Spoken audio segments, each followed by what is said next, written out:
బంగ్లాదేశ్లో మరోసారి రాజకీయ సంక్షోభం తలెత్తనుందా? తాజా పరిస్థితులు చూస్తే ఇలాంటి ప్రశ్నలే తలెత్తుతున్నాయి. బంగ్లా తాత్కాలిక ప్రధాని యూనుస్కు ఆ దేశ ఆర్మీ చీఫ్కు మధ్య గ్యాప్ వచ్చినట్టు తెలుస్తోంది. మయన్మార్ రఖైన్ ప్రాజెక్టు విషయంలో కూడా యూనుస్ ప్రభుత్వానికి ఆర్మీ జనరల్కు మధ్య చీలికలొచ్చాయి. అటు ఆర్మీలో ఇటు పొలిటికల్ పార్టీలతో పొసగకపోవడంతో ఇక నా వల్ల కాదని పదవి నుంచి దిగిపోయేందుకు యూనుస్ సిద్ధపడినట్లు తెలుస్తోంది. యూనుస్ రాజీనామా వార్తలపై నేషనల్ సిటిజన్ పార్టీ నాయకుడు నిద్ ఇస్లాం స్పందించారు. నిజంగానే రాజీనామా చేసే యోచనలో ఉన్నట్లు వెల్లడించారు.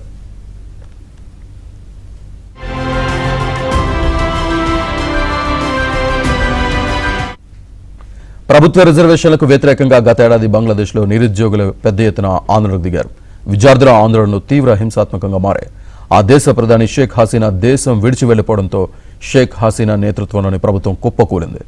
ఈ క్రమంలో యూనుస్ నేతృత్వంలో బంగ్లాలో తాత్కాలిక ప్రభుత్వం ఏర్పడింది. ఇప్పుడు యూనుస్ సర్కార్పై కూడా వ్యతిరేకత వస్తూ ఉండడంతో బంగ్లాలో మరోసారి రాజకీయ సంక్షోభం తలెత్తే అవకాశం ఉంది.